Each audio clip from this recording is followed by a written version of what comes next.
Welcome everybody to a look at a new Eureka release, and this is Golgo 13 from 1973. So this is directed by Jun'ya, who also did The Bullet Train, another film released by Eureka that was released earlier this year. Love that film, and yeah, so that's purely the reason why I got this, because of the how much I enjoyed that effort. So yeah, it's an action film that clocks in at 104 minutes long. Stars Ken Takakura, who was also in The Bullet Train, as well as Black Rain, The Accuser, and A Fugitive from the Past. And yeah, Golgo 13, also known by the pseudonym Duke Togo, is a professional assassin. His age and birthplace are unknown, and there is no consensus in the worldwide intelligence community as to his true identity. Most of his jobs are completed through the use of a customized scope M16 rifle. Golgo 13 is contracted to kill Boss Goa, the head of a worldwide crime syndicate responsible for drugs, weapons, and human trafficking. So, yeah, this is a really weird clash of cultures. A Japanese film with a Japanese star that is predominantly set in Iran and has a Persian supporting cast of all things. So, and despite that taking a little while to get used to, it ultimately works. As yeah, this on the whole is a dark, gritty, and engrossing effort. Takakura is also great in the lead role. It is well paced. The Iranian setting is used really well, with some amazing locations providing the backdrop for some excellent scenes. There's some ruins on top of like a 200 feet cliff drop that looks absolutely stunning. Is really well shot, and yeah, the Iranian setting in general really helped set it apart from other similar action films from the 70s. Which, yeah, I'm not sure many films that aren't Iranian were shot in Iran. So yeah, this is perhaps one of the few instances where another country's been able to film there and do a big production film. But regardless, it is a really rather unique setting for a film of this type from the 70s. And yeah, the cinematography is on point, the action scenes are tense and well executed, the production is overall solid, and the score is good. So yeah, despite me being somewhat ambivalent about how good this film was going to be, for instance, it's only got a 3.2 out of 5 on Letterboxd, which did kind of make me feel like it wasn't going to be all that good.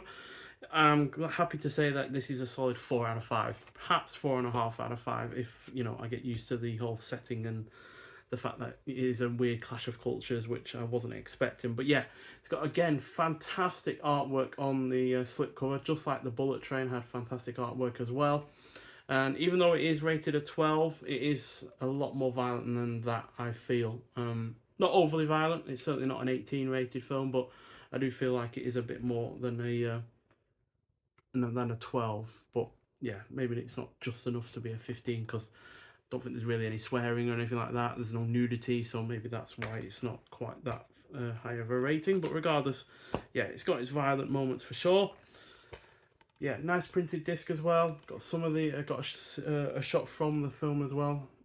There, that's pretty much towards the end of the film. That shot, and yeah, then you've also got a booklet with a shot from the film on the front and on the back, with his signature M16 rifle there. And yeah, for inside the booklet, you've got your cast and your crew. And you've also got Love is a Loaded Gun by Tom Mez. So yeah, the film is actually based on a manga from 1968, also known as a comic book. And yeah, can't say I've ever seen them before, but or read them before, should I say? But still, I look forward to seeing the sequel. It doesn't star the same lead actor in this as the sequel, but Sonny Chiba is in the sequel, so I'm really looking forward to hopefully getting around to seeing that. And yeah, there's shots from the film, but yeah, it's only Tom Mez that has any write-ups in this. Again, shots from the film included. And yeah,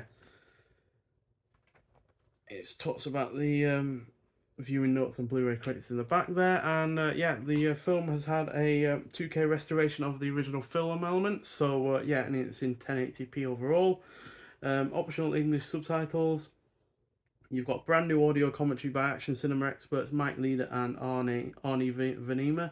You've got Lucky 13, Jun'ya Sato's biographers on Golgo 13. Brand new interview with film writer Tatsuya Matsuo. and film critic Masaki Nomura. Got the original theatrical trailer, and you've got the new commissioned sleeve design by Tony Stella, who I believe did the artwork for the Bullet Train. So yeah, an overall really good film. Matches the Bullet Train for quality, and yeah, certainly it's goes above and beyond that film just because of the setting alone, which yeah is really rather quite unique. I was expecting this to be mainly a Japanese film. Hadn't looked up any of the the synopsis in terms of where it was set, or the fact it was an Iranian co-production or as well. So yeah, that was a big surprise. But yeah, it's well worth watching because it's those clash of cultures. It's a little bit different, and yeah, you got a really good lead star, got really good direction from Jun'ya Sato, and yeah, this is overall a really rather nicely presented set. I really wish we could get these kind of artworks on a poster though. This and the Bullet Train would go fantastic together. But yeah, still, excellent film, and I highly recommend it if you've not seen it already. But if you have, I'd like to hear your thoughts on it. But nonetheless, thank you for watching, and I'll see you in the next one. Bye.